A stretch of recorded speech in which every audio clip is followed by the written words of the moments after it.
नमस्कार, आपका बहुत स्वागत है भारत समाचार में। आपके साथ मैं हूं स्वाति श्रीवास्तव। शुरुआत करते हैं इस वक्त की एक बड़ी खबर के साथ। छांगुर उर्फ जलालुद्दीन, जिसको लेकर एक बहुत बड़ा खुलासा हुआ है। छांगुर के इस धर्मांतरण सिंडिकेट का लखनऊ से भी कनेक्शन जुड़ चुका है। सूत्र ये भी बता रहे हैं कि छांगुर ने पूछताछ में इस बात को स्वीकार कर लिया है कि उसने लखनऊ में भी कुछ लोगों का धर्मांतरण करवाया है। छांगुर के इस खुलासे ने एटीएस को चौंका दिया है। अब एटीएस इस बात की तफ्तीश कर रही है कि छांगुर के तार बलरामपुर से आखिरकार कहां-कहां तक जुड़े हुए हैं। इस बीच बलरामपुर में सीजीएम कोर्ट के एक बाबू का भी छांगुर से कनेक्शन निकालकर सामने आया। फिलहाल छांगुर बाबा एटीएस की रिमांड पर है। छांगुर उर्फ जलालुद्दीन से पूछताछ में बहुत बड़े-बड़े खुलासे हो रहे हैं। लखनऊ तक आप देखिए मामला पहुंच चुका है। लखनऊ में भी उसने कुछ लोगों का धर्मांतरण करवाया, ये बात निकलकर सामने आ रही है। अभी बाबा एटीएस की रिमांड पर है। एटीएस की रिमांड पर उसके और भी सहयोगी, जिसमें नीतू का नाम सबसे ज्यादा सामने आया है। और छांगुर उर्फ जलालुद्दीन से पूछताछ में कई बड़ी बातें निकलकर सामने आई है। लखनऊ में भी धर्मांतरण कराने की बात उसने कबूल की है, यानी कि लखनऊ से भी सीधा सीधा इसका जो कनेक्शन है वो जुड़ रहा है। एटीएस की पूछताछ में खुलासा हुआ है सीजीएम कोर्ट का भी लिपिक छांगुर की हेल्प करता था और आरोपी लिपिक की पत्नी को अपनी अवैध प्रॉपर्टी में इसने हिस्सेदार भी बनाया था। छांगुर उर्फ जलालुद्दीन से पुलिस की पूछताछ चल रही है और लखनऊ से जिस तरीके से तार जुड़ रहे हैं, अब एसटीएफ यहां पर भी पहुंचेगी। यहां पर भी जिन लोगों का धर्मांतरण करवाया गया, आखिरकार कहां से इसकी जो जड़ें थी वो जमी हुई थी, इस पर एक्शन लगातार चल रहा है। और आपको बता दें कि ये जो धर्मांतरण कनेक्शन है, इसको लेकर बहुत सारी बातें सामने आ रही हैं। अवैध संपत्तियों में कोर्ट का बाबू भी हिस्सेदार बना। बाबू को उसके विभाग से उसने हटा दिया और उसके खिलाफ जांच चल रही थी। छांगुर ने पुणे में 16 करोड़ रुपए की जमीन खरीदी थी और इस जमीन में आरोपी बाबू की पत्नी भी हिस्सेदार बताई जा रही थी। यानी कि लिपिक के खिलाफ विभागीय जांच जिस तरीके से चल रही है, उसकी पत्नी का नाम इस मामले में बार बार सामने आ रहा है। जब सूत्रों से पूछा गया तो उन्होंने ये बताया कि उन्होंने ये कबूल किया कि उसने लखनऊ में भी कुछ लोगों का धर्मांतरण करवा दिया है। और अब ये पता लगाने की कोशिश एसटीएफ पूरी तरह से करेगी कि आखिरकार लखनऊ में जो इसकी जड़ें हैं वो आखिरकार कहां तक फैली हुई है, किन किन व्यक्तियों का धर्मांतरण इसने करवाया है और उन व्यक्तियों के पीछे कौन कौन से ऐसे लोग हैं जिन्होंने धर्मांतरण किया। छांगुर के इस खुलासे ने एटीएस को भी चौंका दिया है। एटीएस अब इस बात की तफ्तीश कर रही है कि छांगुर के तार बलरामपुर से बाहर भी कहां जुड़े हुए हैं। और इस बीच ये जो कड़ी है निकल कर आ रही है वो लखनऊ की है, क्योंकि ईडी ने पहले ही शिकंजा लगातार वहां पर जमाया हुआ है। रडार पर बाबा और उसका पूरा गिरोह है और ये भी पता लगाया जा रहा है कि पूरे उत्तर प्रदेश में इस गिरोह का जो नेक्सस है वो आखिरकार कहां तक फैला हुआ है, कहां तक इस बाबा के तार जुड़े हुए हैं। इस बीच सीजीएम कोर्ट के एक बाबू का भी छांगुर से कनेक्शन जुड़कर निकलकर सामने आ रहा है। और आपको बता दें कि यहाँ पर 100 करोड़ से ज्यादा के ट्रांजैक्शन का जो एक तरह से शक था, उसको लेकर भी बड़ी कार्रवाई चल रही है। एटीएस की पूछताछ में जिस तरीके से तार के तार पूरे मामले के खुल रहे हैं, ये अपने आप में बहुत बड़ी बात है। एटीएस की पूछताछ में कई बड़ी बातें निकलकर सामने आ रही है। उसमें जो लिपिक है उसका जिक्र हो रहा है। बताया भी जा रहा है कि छांगुर ने राजेश की पत्नी को उसका हिस्सेदार बना लिया था। एक जमीन के एग्रीमेंट में उसका हिस्सेदार बनाया गया था और पुणे में ये जमीन थी। आखिरकार इस पाप के कितने मददगार थे, सारे लोगों का कच्चा चिट्ठा खुलकर सामने आ रहा है।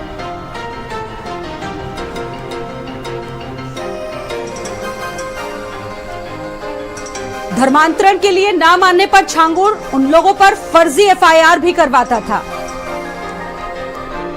आपको यहां पर यह भी बता दें कि छांगुर पर पूछताछ में एक और बड़ा खुलासा हुआ है। छांगुर ने करीब 50 मुस्लिम लड़कों की एक पूरी फौज तैयार की थी।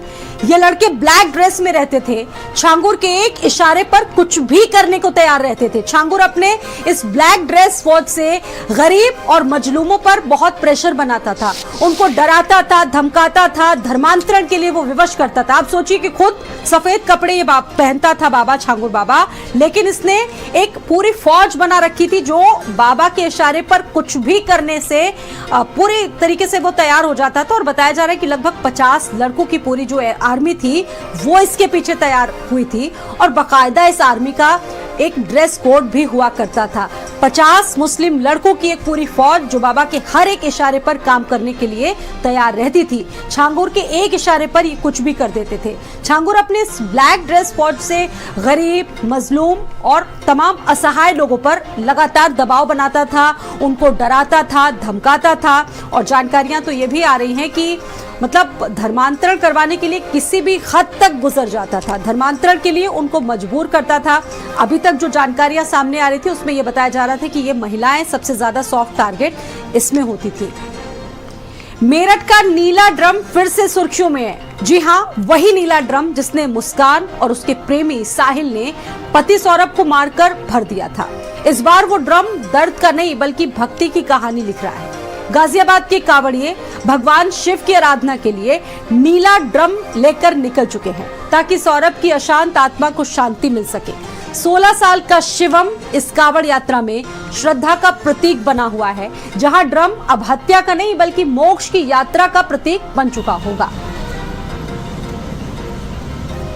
ये नीले ड्रम कुछ समय पहले लोगों को डराते थे, लेकिन ये जो नीला ड्रम है सावन मास में एक बार फिर से चर्चाओं में आ गया। लेकिन इस बार ये नीला ड्रम डर की वजह से या भय की वजह से नहीं है बल्कि भक्ति की वजह से चर्चाओं में। आप देखिए कि मेरठ में आपको ये जो नीला कावड़ है या यूं कहिए कि नीला ड्रम है ये दिख जाएगा और इसमें जो शिव भक्त है वो शिव भगवान का जलाभिषेक करने के लिए इसमें गंगा जल भरकर लेके जा रहे हैं। सौरभ के मोक्ष की कावड़ यात्रा की जो कहानी है मेरठ से देखने को मिली।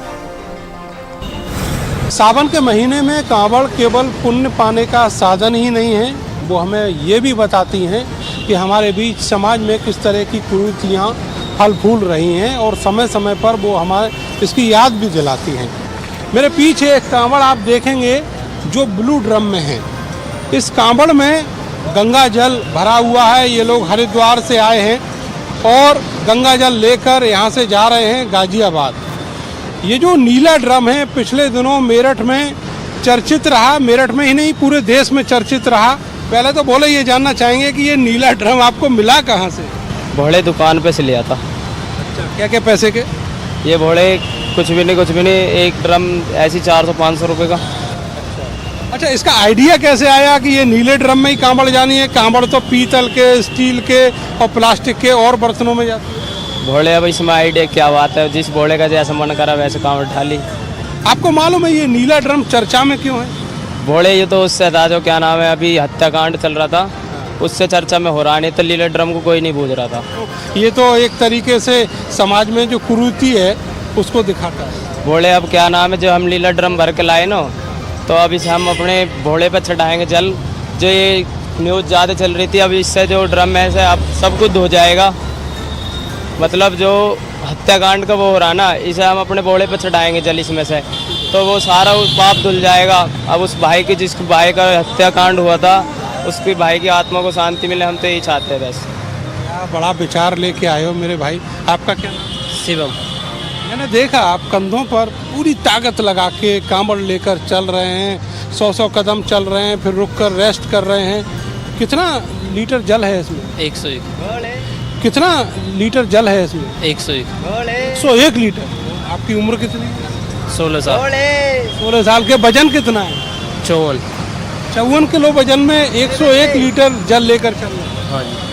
तो बोले ये बताओ कि अब ये जाना कहाँ पे है, कहाँ पे जो जलाभिषेक है वो करोगे? गाजियाबाद जाना है। और चढ़ेगी कहाँ कांवड़? गांव में ही मंदिर पे। गांव के मंदिर में? हाँ। कौन से गांव के हो? बुहापुर। उद्देश्य इन कांवड़ियों का ये है कि उनके इस पुण्य के बहाने जो सौरभ जिसकी नृशंस तरीके से हत्या कर दी गई उसकी आत्मा को शांति मिले। आगे बढ़ते हैं। लखनऊ में केपी ग्लोबल इन्वेस्टमेंट कंपनी पर केस दर्ज हुआ है जिसमें 4 करोड़ 41 लाख रुपए की ठगी के 5 केसेस दर्ज हुए हैं। इस मामले में रिटायर्ड अपर आबकारी आयुक्त समेत 5 लोगों से ठगी हुई, शेयर ट्रेडिंग के नाम पर ठगी हुई है। विभूति खंड में इनके खिलाफ एफआईआर लिखी गई है। 4 करोड़ से ऊपर का जिस तरीके से ठगी का मामला सामने अब तक 5 केस दर्ज हुए हैं। इस मामले में रिटायर्ड अपर आबकारी आयुक्त समेत 5 लोगों से ठगी की गई थी। लखनऊ में अंसल ग्रुप पर 33 करोड़ से ऊपर की ठगी के 2 और केसेस दर्ज कर लिए गए हैं। इस मामले में कुल 240 एफआईआर लिखवाई जा चुकी है। इसमें दर्ज नाम है बिल्डर समेत 2 से प्लॉट के नाम पर ठगी हुई थी। सुशांत गोल्ड सिटी थाने में एफआईआर लिखवाई गई और अब तक लगभग 240 से ज्यादा जो एफआईआर है अंसल ग्रुप के खिलाफ लिखवाई जा चुकी है विवादों में। और जिस तरीके से अब लगातार मुश्किलों में बढ़ता जा रहा है अंसल ग्रुप, 33 करोड़ से ऊपर की जिस तरीके से ठगी हुई थी उस मामले में 2 केस और दर्ज किए गए हैं। कुल 240 एफआईआर लिखवाई जा चुकी है।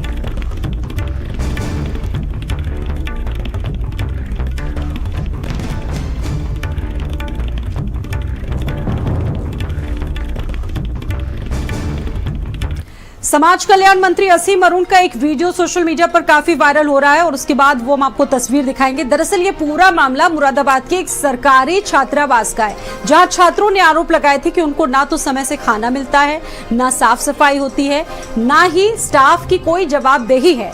बच्चों की शिकायत सीधे पहुंची उत्तर प्रदेश सरकार में सामाजिक कल्याण मंत्री असीम अरुण के पास और उन्होंने तत्काल ऑनलाइन निरीक्षण भी किया। आप देखिए वर्चुअली निरीक्षण कर रहे हैं, ये वीडियो में इसमें साफ दिख रहा है कि वो बच्चों से बातचीत कर रहे हैं, निरीक्षण वो कर रहे हैं वीडियो के जरिए और वो खुद पा रहे हैं कि जो शिकायतें की गई थी बच्चों के द्वारा छात्रावास की वो बिल्कुल ठीक है। लापरवाही और भ्रष्टाचार की बू इसमें साफ साफ दिख रही थी और फिर वही हुआ, छात्रावास अधीक्षक को मौके पर ही सस्पेंड कर दिया गया। मंत्री असीम अरुण ने कहा कि भ्रष्टाचार को हम बिल्कुल बर्दाश्त नहीं करेंगे, दोषियों पर कड़ी से कड़ी कार्रवाई होगी। ये वीडियो काफी वायरल है और ये बातचीत कर रहे थे, वर्चुअली कनेक्ट हुए थे उन तमाम छात्रावास के बच्चों से। जी बेटा, नमस्ते बेटा। पहली बात आप लोग को बच्चों धन्यवाद, तुरंत ये जांच आदेश किया गया। सुनीता मैडम आई है जांच करने के लिए। एक और निधि जी अच्छा काम करा रहे हैं, आपके बगल में है, उसके आधार पर मैं निर्णय ले सकता हूँ कि ये छात्रावास अधीक्षिका जी, क्या नाम है इनका? प्रवेश कुमारी जी। प्रवेश कुमार जी, अपनी रिपोर्ट दीजिए, उनका निलंबन। जी बेटा, नमस्ते बेटा। पहली बात आप लोग को बच्चों धन्यवाद, तुरंत ये जांच आदेश किया गया। सुनीता मैडम आई है जांच करने के लिए। एक और निधि जी अच्छा काम करा रहे हैं, आपके बगल में है, उसके आधार पर मैं निर्णय ले सकता हूँ कि ये छात्रावास अधीक्षिका जी, क्या नाम है इनका? प्रवेश कुमारी जी। प्रवेश कुमार जी, अपनी रिपोर्ट दीजिए, उनका निलंबन। वर्चुअली ही बच्चों की समस्याओं का समाधान कर दिया चुटकी में मंत्री जी ने। आपने देखा मिर्जापुर में एमएलए रत्नाकर मिश्र के होटल में हंगामा हुआ। लखनऊ से आई एक महिला को वीडियो बना दिया गया। ये महिला स्नान कर रही थी और इस महिला का स्नान करते हुए वीडियो बना लिया गया। होटल कर्मचारी की करतूत सामने आई है, काफी हंगामा भी हुआ है। धीरज मिश्र की मामले में भूमिका काफी संदिग्ध है। सहयोगियों और परिजनों के साथ ये महिला वहां पर रुकी थी।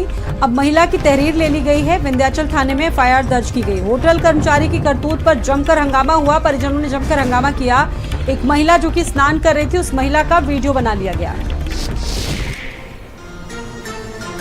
आज थाना विंध्याचल क्षेत्र के अंतर्गत एक होटल में गुरुजी तथा उनकी टीम के कुछ सदस्यों द्वारा रूम की बुकिंग की गई।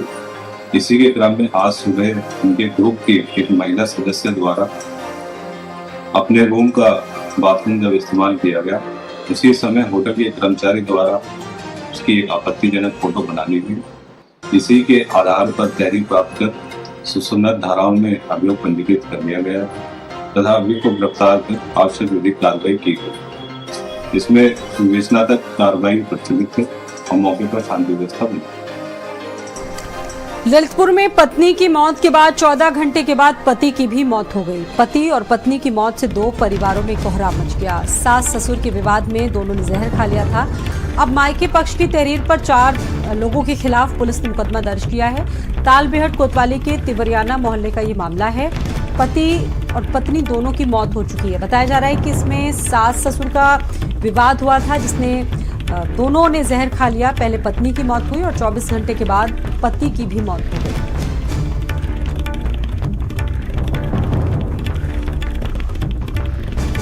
पत्नी की मौत के बाद 14 घंटे के बाद पति की भी मौत हो गई। पति ने भी दम तोड़ दिया। 2 परिवारों में कोहराम मच गया।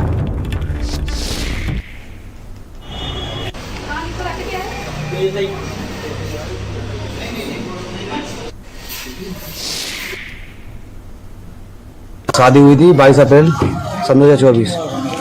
1 साल 2 महीने हो चुके हैं। घर में कुछ उत्पीड़ना हो रही थी बहुत ज़्यादा। ससुर में सास में कुछ बवाल हो रहा था रोज का। जो हमारे लाला जी हैं वो भी बार बार बोलते थे कुछ दिक्कत है तो उनसे बोला यहाँ रहो, लेकिन वो वहाँ नहीं रहे। और अचानक दोनों के बीच में क्या हुआ, घर वालों ने क्या किया, हम लोगों को कल कॉल आया 1 बजे, हमारी बहन हमसे बात की कि हमें बहुत ज़्यादा दिक्कत हो रही है, बहुत ज़्यादा दिक्कत हो रही है, मारपीट कर रहे हैं। तो ये मामला सामने आया ललितपुर से। 14 घंटे के बाद पति की भी मौत हो गई। पहले पत्नी ने जहर खाया था, पति ने भी जहर खा लिया। और संजीव नामदेव इस खबर पर मौजूद हैं। संजीव, क्या बताया जा रहा है ये विवाद, इसमें पति और पत्नी दोनों की मौत हो गई? स्वाति जी, आपको बता दूं पूरा मामला तालबेट कोतवाली क्षेत्रीय कस्बे का है, जहां पर 1 साल पूर्व जो निशा नाम की युवती और शिवम नाम का युवक है, इन लोगों ने प्रेम विवाह किया था। प्रेम विवाह करने के बाद ये लोग अपने ही घर पर रहने लगे थे। तो वहीं शादी के बाद से ही जो सास और ससुर हैं उनमें मनमुटाव होने लगा। मनमुटाव के चलते जो बहू और बेटे हैं उनके प्रति इनकी नाराजगी व्यक्त होने लगी। तो वहीं अपने ही सास ससुर में विवाद होने की स्थिति को देखते हुए जो दोनों दंपत्ति हैं प्रेम विवाह करने वाले, इन लोगों ने जहरीला पदार्थ खा लिया। जहरीला पदार्थ खाने से पहले पत्नी की मौत हो गई थी। भाई 16 घंटे बाद झांसी में उपचार के दौरान जो शिवम नाम का युवक है उसकी भी मौत हो गई। दोनों पति पत्नी की मौत से दोनों परिवार में कोहराम मचा हुआ है। तो वहीं जो ससुराली पक्ष के लोग हैं उनका कहना है कि जो सास ससुर उनकी प्रताड़ना से तंग आकर इन लोगों ने एक कदम उठाया है। तो वहीं शिकायत के आधार पर पुलिस ने जो 4 लोग हैं, सास ससुर और जेठ और जो नंद है, उनके खिलाफ सुसंगत धारा पुलिस ने मुकदमा दर्ज कर लिया और दोनों के शवों को पोस्टमार्टम के लिए भेजा गया है। शुक्रिया आपका संजीव। आगे बढ़ते हैं। फिरोजाबाद में फूड पॉइजनिंग से आज 18 से ज्यादा लोग बीमार पड़ गए। मेहरी गांव में बताया जा रहा है कि खाने से कई लोग बीमार पड़े हैं। बीमार होने वालों में करीब 1 दर्जन बच्चे भी हैं। ग्रामीणों ने फेरी लगाकर आरोपी जो युवक है उसको गिरफ्तार कर लिया है। इस मामले में जो विक्रेता है पुलिस के हवाले उसको कर दिया गया है। पीड़ितों में 10 से ज्यादा बच्चे शामिल हैं।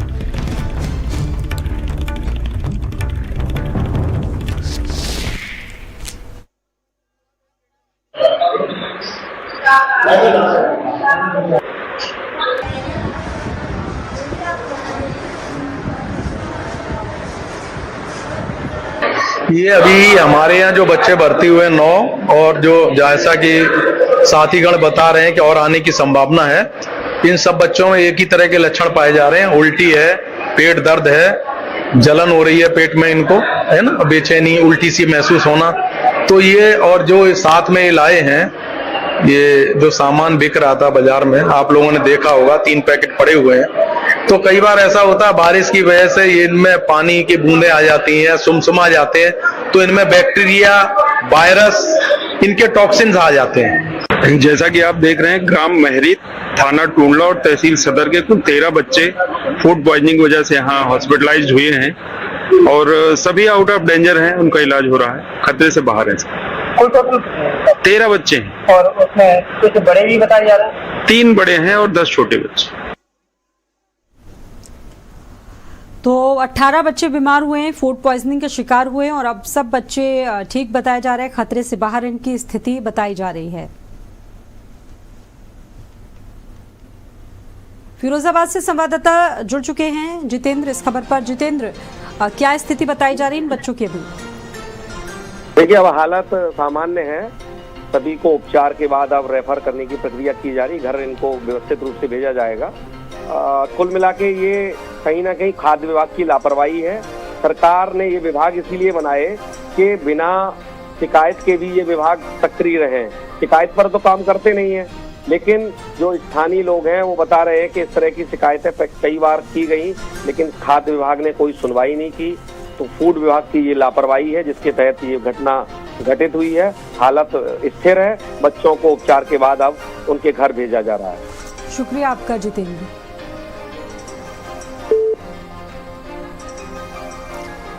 रायबरेली में पुलिस का ऑपरेशन लंगड़ा जारी है। वाहन चेकिंग के दौरान बदमाशों से मुठभेड़ हुई। जवाबी फायरिंग में एक बदमाश के पैर में गोली लगी है, जबकि अन्य साथियों को भी पुलिस ने अब गिरफ्तार कर लिया है। 7 जुलाई को आरोपियों ने महिला के साथ लूटपाट की थी।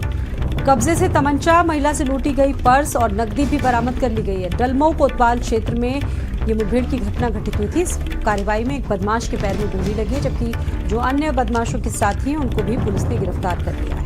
7 जुलाई को आरोपियों ने महिला से लूटपाट की थी। रायबरेली में पुलिस का लंगड़ा ऑपरेशन लगातार जारी है और पुलिस लंगड़ा ऑपरेशन के तहत कार्रवाई कर रही है। वाहन चेकिंग के दौरान बदमाशों से पुलिस की मुठभेड़ हुई।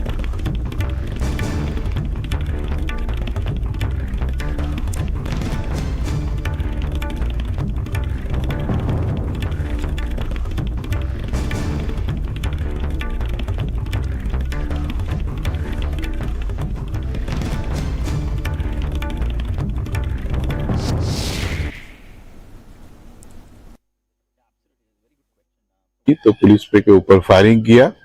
जवाबी फायरिंग में जो दीपक एक त्रिपाठी नाम का अभियुक्त है, उसके दाहिने पैर में गोली लगी है, और जबकि अन्य अभियुक्त है जो अनुराग उर्फ कन्हैया और राकेश यादव, ये दोनों को गिरफ्तार कर लिया गया है।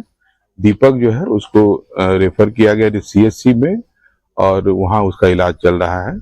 बरेली में पुलिस का ऑपरेशन लंगड़ा जारी है। आपको बता दें कि बीती 7 जुलाई को महिला के साथ फर्जी सिरैती करने वाले 3 लुटेरों से पुलिस की मुठभेड़ हो गई है। मुठभेड़ के दौरान एक बदमाश ने पुलिस टीम पर फायर कर दिया, जिससे जवाबी फायरिंग में पुलिस ने एक बदमाश के पैर पर गोली मारी, जो गंभीर हालत में उसे रायबरेली के जिला अस्पताल लाया गया, जहाँ उसका इलाज चल रहा है। वहीं 2 अन्य बदमाशों को भी मौके से गिरफ्तार कर लिया गया है। आपको बता दें कि 7 जुलाई को महिला के साथ जो है फर्जी होती है, जिसका मुकदमा भी जो है डलमो कोतवाली पुलिस द्वारा दर्ज किया था। इस पूरे मामले में जब पुलिस जो है चेकिंग अभियान चला रही थी, तभी जो है बाइक सवार 3 लुटेरे गुजर रहे थे। जब उनको रोकने का प्रयास किया गया तो उन्होंने पुलिस टीम पर फायर कर दिया, जिसके बाद जवाबी फायरिंग में एक बदमाश के पैर में गोली लगी है। वहीं उनके 2 अन्य साथियों को भी पुलिस ने गिरफ्तार कर लिया है। रोहित मिश्रा, भारत समाचार, रायबरेली। बढ़ते आगे, नोएडा में पुलिस और बदमाशों के बीच मुठभेड़ का मामला सामने आया। इस मामले में 3 आरोपियों को पुलिस ने गिरफ्तार कर लिया है। घर में चोरी करने वाले गैंग के 3 लोगों की गिरफ्तारी हुई है। 2.5 लाख रुपए का कैश, ज्वेलरी, अवैध हथियार बरामद हुए हैं। तीनों पंजाब, हरियाणा और दिल्ली के रहने वाले बताए जा रहे हैं। थाना सेक्टर 24 पुलिस और बदमाशों में मुठभेड़ की जो घटना है वो घटित हुई है नोएडा में। लगातार इस क्षेत्र में घटनाएं करने वाले अपराधी को जब रोकने का प्रयास किया गया तो इन्होंने पुलिस पर फायर किया, जिसमें हमारी पुलिस की गाड़ी पे गोली लगी। और आगे बढ़ करके जब पुलिस ने ललकारा और आगे इनकी घेराबंदी की गई, तो इसमें जो इसका मुख्य सरगना है वो संजीव कुमार यादव उर्फ फौजी, उसने पुलिस पर फायर किया। उसके साथ ही 2 अन्य साथी सर्वपाल सिंह और अमन बग्गा, इन लोगों ने भी पुलिस पर हमला किया। इसी क्रम में संजीव कुमार यादव और फौजी को गोली लगी है और उनको गिरफ्तार करके विधिक कार्रवाई की जा रही है। गहन पूछताछ में इन लोगों ने बताया कि क्षेत्र में लगातार बंद पड़े मकानों की रेकी किया करते थे और वहां पे चोरियां करते थे। चोरी करके ये माल अपने ऐशो आराम के लिए यूज किया करते थे। अभी गिरफ्तार हुए हैं। बढ़ते आगे, फिरोजाबाद में 5 युवकों ने एक लड़के को बेरहमी से पीटा है। युवक की पिटाई का वीडियो वायरल हुआ है। थाना उत्तर के ककरऊ कोठी के पास की घटना है। युवक की बेरहमी से पिटाई हुई और वीडियो भी आरोपियों ने बनाया।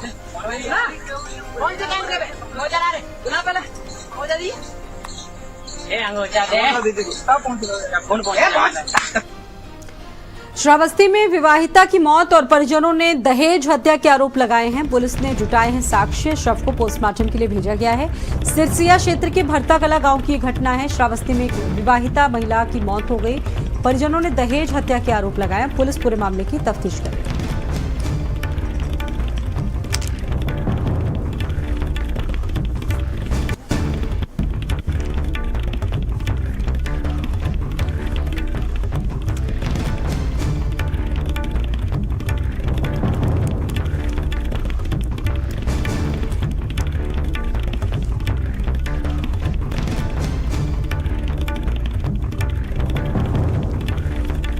सिरसिया क्षेत्र का ये मामला बताया जा रहा है। परिजनों ने दहेज उत्पीड़न के आरोप लगाए हैं। विवाहिता की मौत हो गई।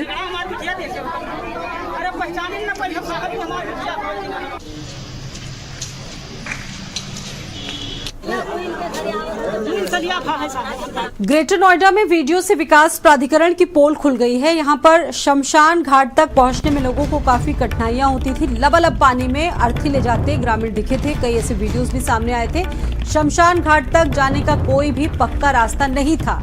रोजा जलालपुर में शमशान घाट तक जाने का रास्ता नहीं है। अर्थी लेकर घुटने तक भरे पानी के बीच लोगों को गुजरना पड़ता है। गांव में जल निकासी की उचित व्यवस्था नहीं है। घाट का रास्ता है मेन, जिसपे कोई इतराज होने पर इसी मार्ग से जाना होता है।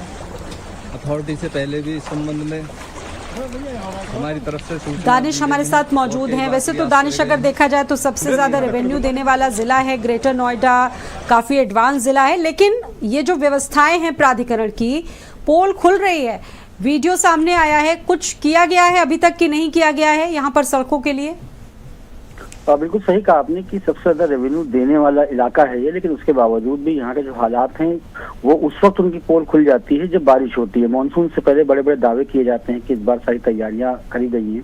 ये रोजा जलालपुर गांव है, यहीं पर जो है एक शमशान घाट है, वहां पर इस तरीके से जलभराव, एक महिला, बुजुर्ग महिला की डेथ हुई थी, उनकी शव यात्रा ले जाई गई, लेकिन चारों तरफ पानी भरा हुआ था। जबकि ये सारा काम, रखरखाव का जो काम है वो प्राधिकरण के जिम्मे है। प्राधिकरण मानसून से पहले दावे करता है कि हमने इतने करोड़ लगा दिए हैं, इतने करोड़ का बजट पास किया है और सब कुछ सही है, लेकिन जब बारिश होती है तो इस तरीके के जब नजारे बारिश सामने आते में वो तो बजट कहाँ चला जाता है ये किसी को नहीं पता है। आप जुड़े रहेंगे दानिश हमारे साथ आगे भी।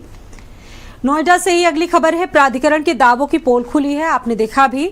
वहीं दूसरी तरफ मिनी इंडोर स्टेडियम के पास भी जलभराव हुआ। एक तस्वीर आपने देखी तो दूसरी तस्वीर आपको और दिखाएंगे। जलभराव, सड़क पर पानी लबालब है, गाड़ियां गड्ढे में घुस चुकी हैं। यहाँ पर कई जगहों पर हादसे हुए। नोएडा के सरफाबाद गांव का मामला है।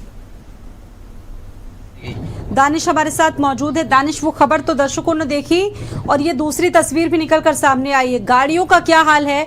नदी जैसा लग रहा है, लेकिन ये सड़कें हैं क्या? देखिए, नोएडा प्राधिकरण तो उत्तर प्रदेश में सबसे अमीर प्राधिकरण और सबसे बड़ा बजट मानसून को लेकर हो या सिविल को लेकर हो, सबसे बड़ा बजट इनका होता है। लेकिन अभी यहाँ नोएडा में बारिश बहुत ज्यादा नहीं हो रही है, उसके बावजूद जो सरफाबाद में मिनी इंडोर स्टेडियम है निर्माणाधीन, उसके जो आसपास की रोड है वहाँ पे जलभराव, भयानक जलभराव, जिसकी वजह से गाड़ी बाकायदा उसमें डूब गई, पलट गई। और ये जो नज़ारे हैं, थोड़ी थोड़ी बारिश होती है तो ये नज़ारे आम हो चले हैं नोएडा के अंदर। अभी जिस तरीके से खबर देखी दर्शकों ने, वो ग्रेटर नोएडा के प्राधिकरण की करतूत थी और ये नोएडा विकास प्राधिकरण की करतूत है। यहाँ पर सरफाबाद इलाका बिल्कुल शहर के बीचों बीच में बसा हुआ इलाका है और जो इंडोर स्टेडियम बनाया जा रहा है वो मुख्यमंत्री के जो है कह सकते हैं ड्रीम प्रोजेक्ट में है। और उसके आसपास जिस तरीके के ये हालात बने हुए हैं वो वाकई अपने आप में चिंता का विषय है कि वो पैसे जाते कहाँ हैं जो पैसे लगाए जाते हैं सड़कों के निर्माण में, सीवेज के नाम पर, नालों की सफाई के नाम पर जो पैसे लगाए जाते हैं वो जाते कहाँ हैं। जब ये बारिश होती है वो सारे के सारे पैसे की पोल खुल जाती है कि कहीं ना कहीं जो अधिकारी है वो पैसा हजम कर गए। तो यहाँ पर जब बारिश होती है तो ऐसे बहुत से मंजर देखने को मिलते हैं जिसे कहा जा सकता है कि पैसा पानी की तरीके से बहाया जाता है, लेकिन जब मानसून आता है तो वही पैसा। बिल्कुल, शुक्रिया आपका जानकारी देने के लिए। श्रावस्ती में भगवानपुर बनकट में एक महिला से मारपीट का मामला सामने आया। घायल महिला को अस्पताल लाया गया। 112 की टीम ने आरोपियों को पकड़कर थाने उसको पहुंचाया है। पीड़ित परिवार ने अब न्याय की मांग की है। गौना थाना क्षेत्र की पूरी घटना बताई जा रही है। महिला की स्थिति को देखते हुए महिला को अस्पताल लाया गया। गोंडा में यशमय पब्लिक स्कूल को हाईकोर्ट से तगड़ा झटका लगा है। हाईकोर्ट ने स्कूल के प्रिंसिपल को कड़ी फटकार लगाई। शिक्षा हर छात्र का मौलिक अधिकार है। हाईकोर्ट ने कहा कि किसी को शिक्षा से रोकना कानून के खिलाफ है। इस मामले में वादी विनय वर्मा ने हाईकोर्ट में एक याचिका लगाई थी। वहीं आरटीई के तहत बच्चे के एडमिशन का मुद्दा उठाया गया था। गोंडा में उतरौला रोड पर पड़ता है यशमय पब्लिक स्कूल, जहां से जुड़ा इस मामला सामने आया है। और इस मामले को हाईकोर्ट ने संज्ञान में लेते हुए कई बातें कही और कहा है कि किसी भी बच्चे को शिक्षा के अधिकार से नहीं रोका जा सकता।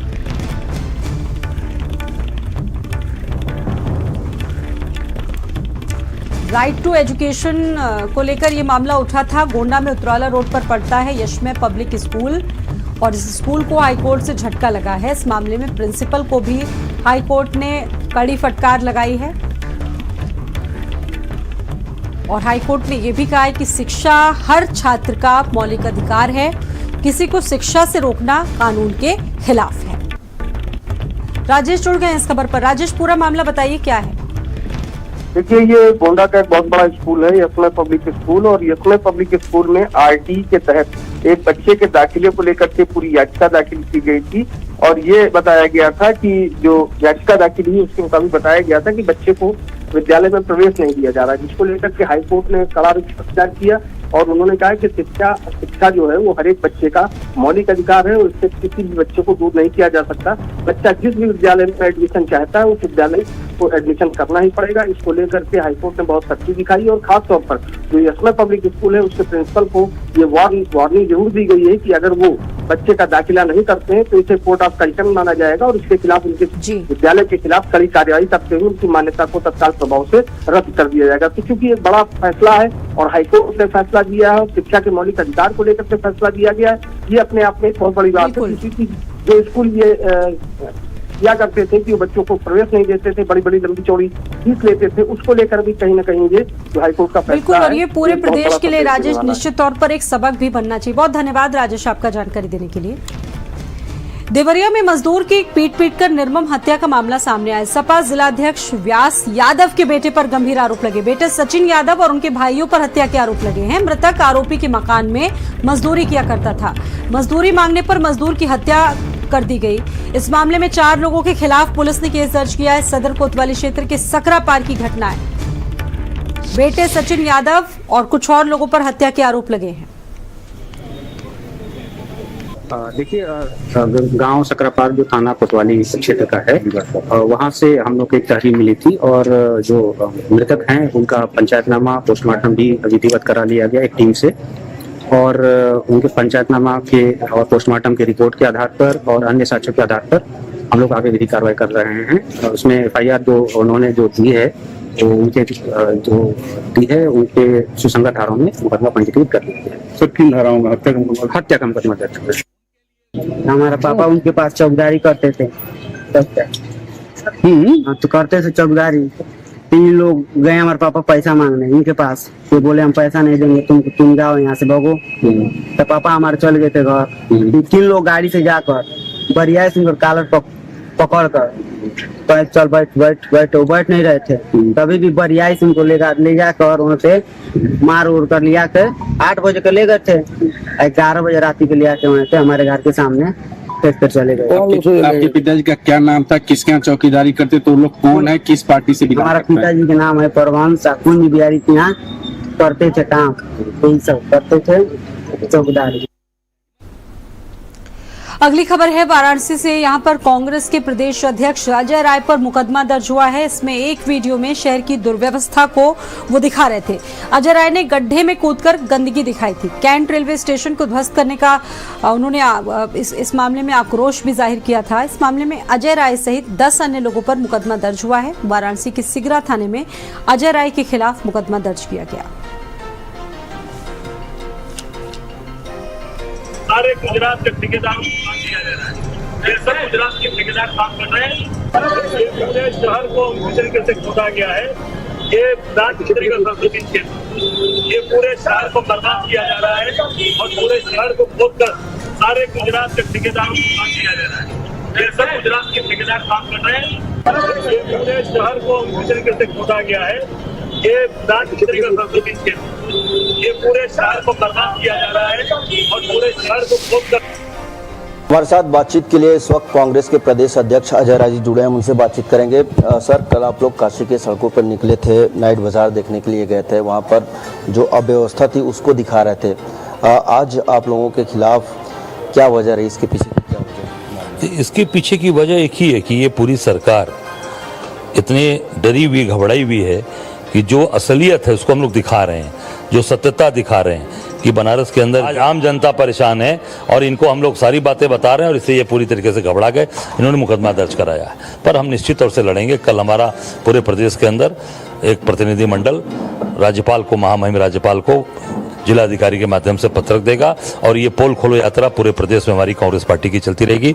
हम भारतीय जनता पार्टी और इनकी सरकार का पोल सड़क उतरकर खोलते रहेंगे, लगातार ये आगे भी चलती रहेगी। तो प्रशासन का ये भी आरोप है कि आप लोगों को परमिशन नहीं मिली थी, उसके बावजूद आप लोग वहाँ पे गए और कहीं ना कहीं जो ट्रैफिक की समस्या थी, तमाम जो समस्याएं थी वो सामने खड़ा होगी, इस वजह से कहीं पर भी कोई आप देख लो, कहीं एक जगह रास्ता बंद हुआ तो मुझे आप बता दो। और ये 9 तारीख को उनको हमने ये पत्र भी दिलवा दिया था, ये पत्र भी दिला दिया गया था। और कहीं भी एक जगह भी अगर यह प्रशासन के लोग कहते हैं कि कहीं पर रास्ता जाम हुआ या कहीं रास्ते बंद ब्लॉक हुए तो हम सब लोग बिल्कुल इनकी बात मान लेंगे। पर जो स्थिति सामने आई, आप देख सकते हैं कि गड्ढे में उतर के हम लोगों ने फोटो जनता को बता दिया, पूरे सड़क टूटी हुई है। वाराणसी से विनीत श्रीवास्तव, भारत समाचार। मैनपुरी में बार एसोसिएशन के पूर्व अध्यक्ष पर हमला हुआ है। सौरभ यादव पर न्यायालय में हमला हुआ है। अज्ञात हमलावरों ने घटना को अंजाम दिया है। हमलावरों के हमले से अध्यक्ष को गंभीर चोटें आई। अधिवक्ता सौरभ यादव को अभी जिला अस्पताल में भर्ती कराया गया। हमलावर सौरभ का लाइसेंसी असलाहा भी लूट कर आरोपी फरार हो गए। शहर कोतवाली क्षेत्र के दीवानी परिसर की यह घटना बताई जा रही है। अज्ञात हमलावरों ने इस घटना को अंजाम दिया है। हमलावरों के हमले में अध्यक्ष को गंभीर चोटें आई। अभी अधिवक्ता सौरभ यादव को जिला अस्पताल में भर्ती कराया गया है।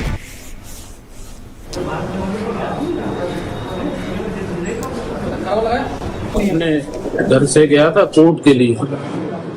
वैसे ही हमारे भाई के ऊपर, जो हमारे बड़े भाई अम्बरीश यादव, उनके ऊपर जिन लोगों ने एक फर्जी मुकदमा लगाया है, उनकी तरफ से भी मुकदमा लिखवाया गया है। वही लोग थे सभी। उन्होंने जानबूझ के हमारे ऊपर जानलेवा हमला किया। मैं अपनी आत्मरक्षार्थ तो रिवाल्वर अपने पास रखता हूँ, वो भी छीन ले गए। एक घड़ी हमारी छीन ले गए और मरणासन स्थिति में हमको छोड़ा। वहाँ कुछ अधिवक्ता और हमारा एक जूनियर विपुल हमें लेके अस्पताल आया। नदीम जुड़ गए हैं। अधिवक्ता पर हमला हुआ है। नदीम, क्या कार्रवाई हुई अभी तक और कौन हमलावर बताए जा रहे हैं? देखिए, दीवानी परिषद के अंदर ये जो अधिवक्ता थे, जो पूर्व बार काउंसिल के अध्यक्ष रह चुके, कई बार के ये अपने ऑफिस जा रहे थे, तभी बार काउंसिल के अध्यक्ष के ऊपर दीवानी के अंदर जो हमला हुआ है वो अज्ञात हमलावर थे। कई हमलावर थे, संख्या काफी बल ज्यादा था, क्योंकि उनके पास असला और हथियार और डंडे काफी इस्तेमाल किए उन्होंने, जिससे कि उसको अधिवक्ता के ऊपर मरासीन अवस्था में छोड़ के चले गए। इसको जो उनके लाइसेंस की पिस्टल थी वो भी ले गए, ये अधिवक्ता का कहना है। फिलहाल सूचना पहुंची पुलिस ने अधिवक्ता को जिला अस्पताल में भर्ती कराया, जहां उपचार किया जा रहा है। अस्पताल के डॉक्टरों ने अधिवक्ता को हाई अथॉरिटी के लिए रेफर किया गया। फिलहाल पुलिस पूरी जांच पड़ताल कर रही है, हमलावरों की टीम गठित करके उनकी गिरफ्तारी की बात कर रही है। जी स्वाति, ये सारी चीजें जिस तरीके से हुई हैं, न्यायालय में ही हमला हुआ है, इसको किस तरीके से देख रही है वहाँ की पुलिस? क्योंकि न्यायालय में जिस तरीके से अधिवक्ता पर हमला हुआ है, सुरक्षा पर भी सवाल उठ रहे हैं। एक बहुत बड़ी घटना को माना जाएगा, क्योंकि जो अधिवक्ता के ऊपर हमला किया गया और न्यायालय के अंदर हमला किया गया, उससे कहीं ना कहीं एक मैसेज गलत जा रहा है। क्योंकि न्यायालय में जो न्याय के लिए लोग जाते हैं, वहाँ पर अगर अधिवक्ता ऊपर हमलावर करते हैं, तो जो गेट के पास जो सीसीटीवी फुटेज लगे हैं, उनको सीसीटीवी फुटेज को पुलिस खंगाल रही है और सीसीटीवी फुटेज के आधार पे जो शिनाख्त की जा रही है कि कौन हमलावर थे या कौन किस तरीके से। हालांकि जो बार काउंसिल के अध्यक्ष थे, उन्होंने बताया कि मेरी उनके भाई के ऊपर मुकदमा लिखा गया था, उसको लेकर उनके कोई रंजिश के तहत बिल्कुल, जब न्यायालय में अधिवक्ता सुरक्षित नहीं रहेंगे तो फिर आखिरकार इंसाफ कैसे मिलेगा? पूर्व बार एसोसिएशन के अध्यक्ष पर हमला हुआ है मैनपुरी में। बहुत धन्यवाद आपका जानकारी देने के लिए। और सुरक्षा पर भी सवाल उठ रहे हैं इस घटना के बाद। एक छोटा सा ब्रेक लेंगे, लौटेंगे जल्द। आप देख रहे हैं भारत का सर्वश्रेष्ठ